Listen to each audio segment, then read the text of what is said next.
This is familiar. When the alarm is set for 5 a.m., you make grand plans, and then the snooze button wins, and you wake up at 8, filled with guilt. Maybe you've read that successful people wake up early. Maybe you've tried it yourself once, twice, maybe even 10 times, but always slipped back into old habits. You tell yourself, I'm just not a morning person. I need sleep. But what if I told you that the first hour of your day could change your entire life? What if one man's story could prove that your future is decided before sunrise? This is the story of a man who had nothing until 5 a.m. became his secret weapon. Stay until the end, because this might be the wake-up call you've been waiting for.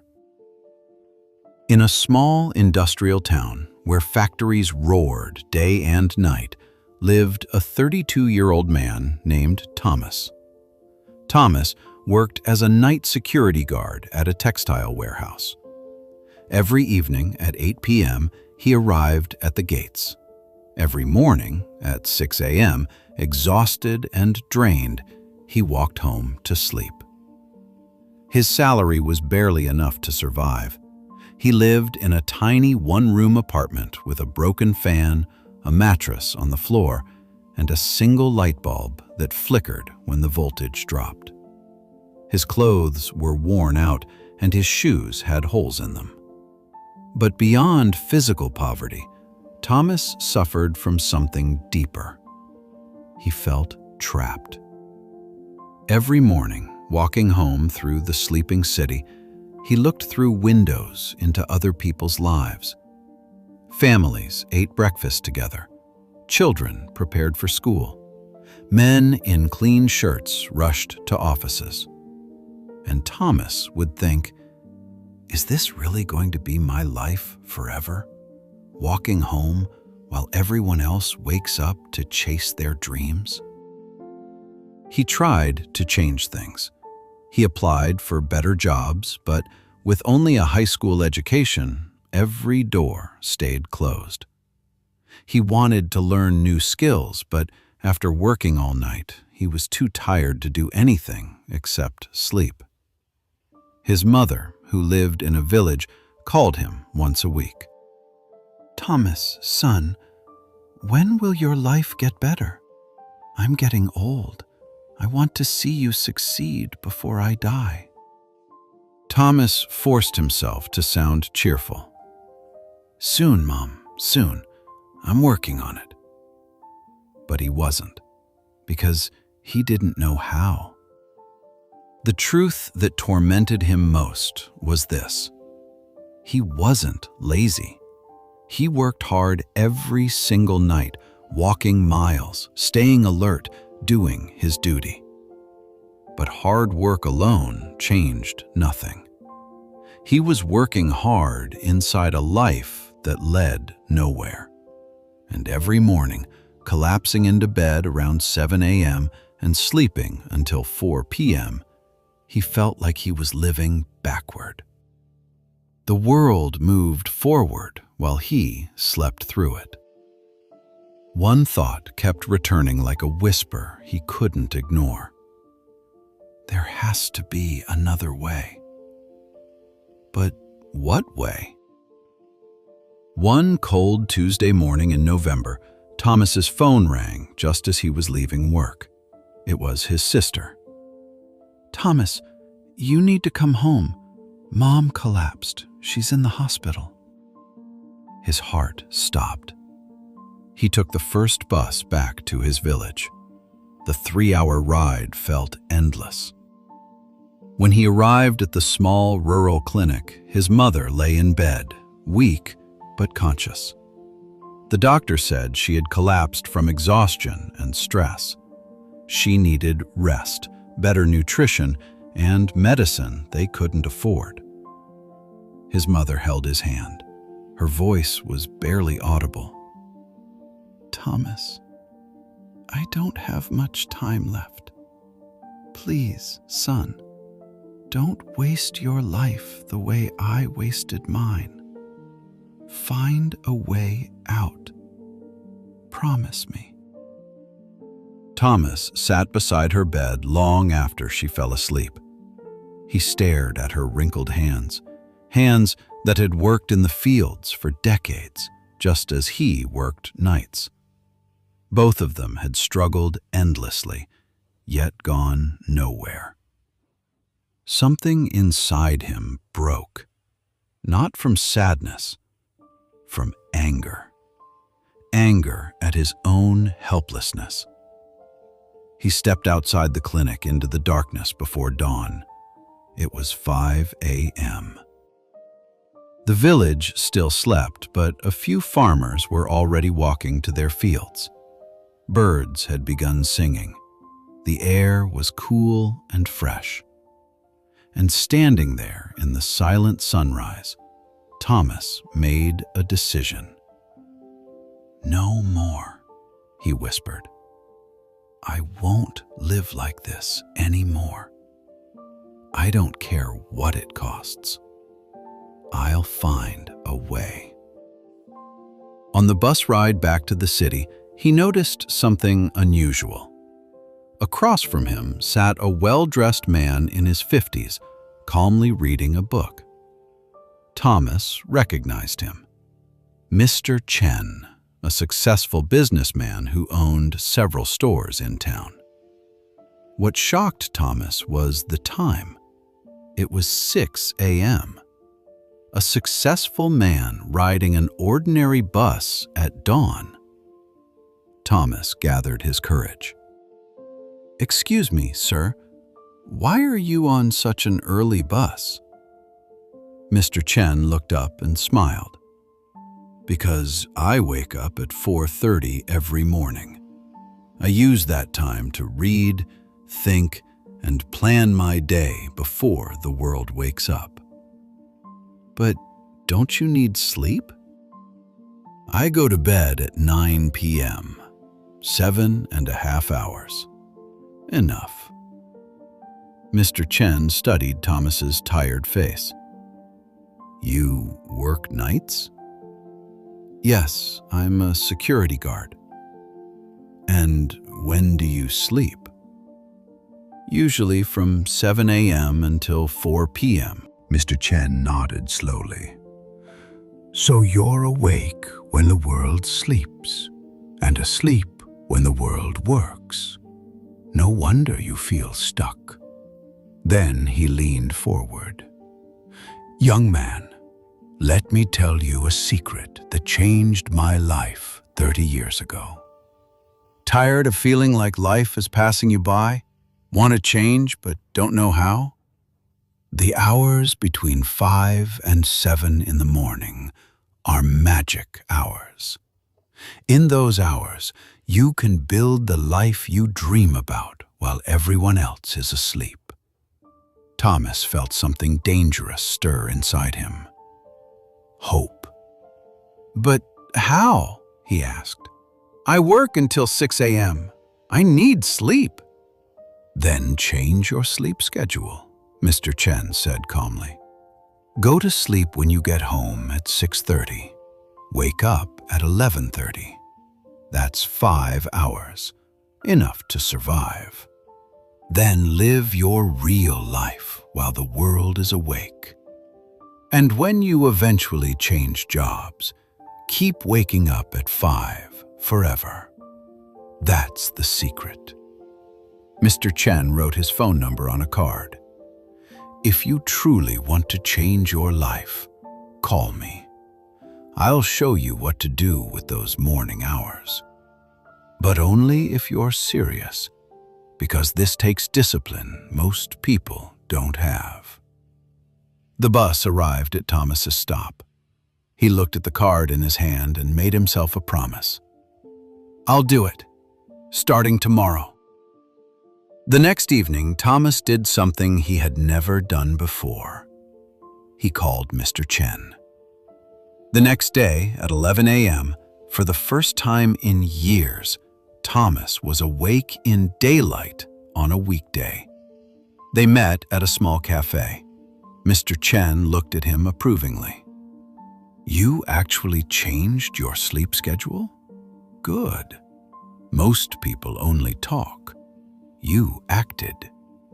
Now I'll teach you what to do with your mornings." He pulled out a notebook and drew a simple diagram. "Thomas, imagine your life is a house. Right now, your house is dark, cold, and falling apart. Why? Because you never work on the foundation. You're too busy surviving." He drew a small house. The hours from 5 to 7 a.m. are foundation building hours. While everyone else sleeps or slowly wakes up, you build your future. 2 hours every morning equals 14 hours a week, 60 hours a month, 730 hours a year. He wrote the numbers clearly. That's the equivalent of 91 full workdays just from waking up early. In 1 year, you gain 3 extra months that most people sleep through. Thomas's eyes widened. 3 months? This is what you do with those 2 hours, Mr. Chen continued. It's not optional. It's a system. First hour, 5 to 6 a.m. Build skills. You spend that hour learning something that can improve your financial future. No TV, no scrolling. Learn a skill, a language, a trade. Online education is free now. YouTube has everything. You have no excuses. Second hour, 6 to 7 a.m. Build your body and mind. 30 minutes exercising, walking, running, stretching. Your body is your vehicle. If it breaks down, you have nothing. Then 30 minutes reading, planning your day or applying what you learned. Thomas wrote furiously in the borrowed notebook. Then Mr. Chen added 3 rules. Rule 1. No negotiation. You wake up at 5 every day, including weekends. No, just today. That's how people fail. Rule 2. Sleep by 9 p.m. You cannot cheat sleep and succeed. Rule 3. The first week will be hell. Your body will hate you. Your mind will invent excuses. Push through. After 21 days, it becomes normal. After 90 days, it becomes part of you. Mr. Chen looked at him seriously. I'm giving you 3 months, 90 days of 5 a.m. mornings. Build skills in the first hour. Build yourself in the second. Come back to me after 90 days. If you truly do the work, I'll help you find a better job. If you quit, don't call me. Success belongs to people who show up when it's hard. For the first time in years, Thomas felt something new. Purpose. I'll do it, he said quietly. I won't quit. We'll see, Mr. Chen replied with a knowing smile. Everyone says that. The next morning, Thomas's alarm exploded at 5 a.m. Every part of his body protested. His mind whispered, 1 more hour. You're exhausted. But he remembered his mother in the hospital, Mr. Chen's challenge, his own promise. He threw off the blanket and stood up. The first week was agony. Every morning, Thomas forced himself awake. His body ached from lack of sleep. At 5 a.m., while the city was still dark, he sat at his tiny table watching free Excel tutorials on YouTube. His eyes burned. His thoughts drifted. But he kept going. At 6 a.m., he forced himself to walk around the neighborhood for 30 minutes. Then he read accounting articles, the skill he chose because every business needed it. By 7:30 a.m., he went to sleep until 2 p.m., then prepared for work again. The cycle repeated. It was exhausting, lonely. No one understood why he was doing it. But something changed around day 20. One morning, Thomas woke up at 4:58 a.m., 2 minutes before the alarm. He earned his first online certificate. Morning walks became something he looked forward to. 3 months earlier, Thomas had been an ordinary night guard with no hope and no future. Now, he was becoming someone else. After 2 months, he had completed 3 online accounting and Excel courses. He lost weight from daily walking. His mind grew sharper. His confidence grew stronger. People at work noticed. "Thomas, you look different, healthier. What changed?" He smiled. "I'm changing my life, 2 hours at a time." In the 3rd month, Thomas applied what he learned. He created a simple Excel inventory tracking system for the warehouse, something nobody had ever organized properly. He showed it to his supervisor. The supervisor was impressed. "Thomas, where did you learn this?" "I wake up at 5 a.m. and study." Word spread to upper management. On the 87th day of his 5 a.m. journey, his manager called him into the office. "Thomas, we're expanding the accounting department.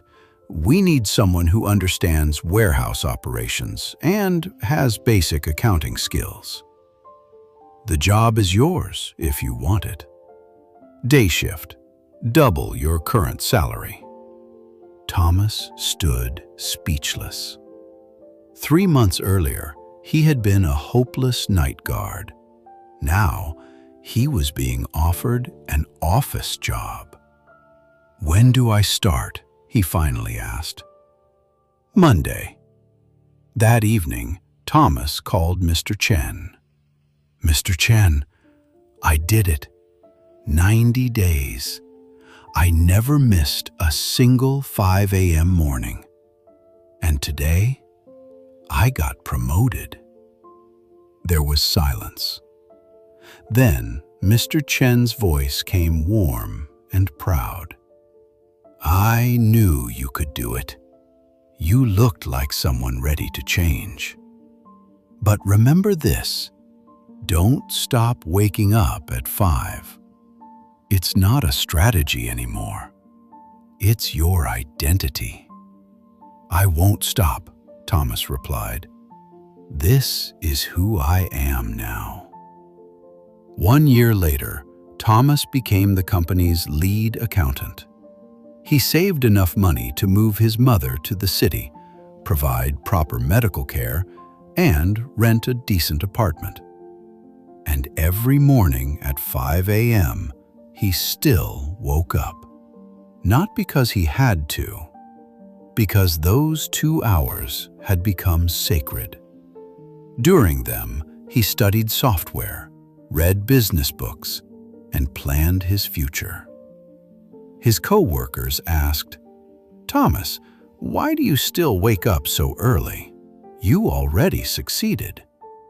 He smiled and answered, "Success isn't a destination. It's a daily practice. And mine starts at 5 a.m." My friend, Thomas's story proves something powerful. Your life can change. Not someday, not when conditions improve. Right now, starting tomorrow morning at 5. Most people don't understand this. The difference between where you are and where you want to be is not talent, not luck, not even hard work. It's how you use the hours when everyone else is asleep. Between 5 and 7 a.m., the world is quiet. No notifications, no meetings, no distractions. Your willpower is strongest. Your mind is fresh. This is when you work on changing your direction. Successful people understand this. That's why CEOs, athletes, and leaders wake up early. Not because they're superhuman, because they know, win the morning and you win the day. So here's your challenge, the same challenge Mr. Chen gave Thomas. Step 1. Tonight, set your alarm for 5 a.m., not 5:15, not 5:30, exactly 5 o'clock. And place your phone across the room so you must get up to turn it off. Step 2. Decide what you will build during your first hour. A skill, a business idea, a certification. Choose one thing, only one, and dedicate 90 days to it. Step 3. Protect your 9 p.m. bedtime. You cannot wake up early if you sleep late. Turn off Netflix. Stop endless scrolling. Sleep is not your enemy. Wasted evenings are. I promise you, if you wake up at 5 o'clock every morning for 90 days and intentionally use those 2 hours, your life will change. Maybe you won't become a millionaire immediately. Maybe you won't get promoted overnight. But you will become someone different, stronger, more disciplined, more capable. And that version of you can achieve almost anything. Thomas had nothing. No degree, no connections, no money. Only a choice. Wake up early and build. You already have more than he did. You're reading this, which means you have internet access, education, and opportunity. The only question is, will you use it? Or will you hit snooze tomorrow and 5 years from now wonder why nothing changed? Remember Thomas's words. Success is not a destination. It is a daily practice. And that practice begins tomorrow at 5 a.m. Will you be awake? Your future is waiting on the other side of that alarm clock. Don't make it wait another day.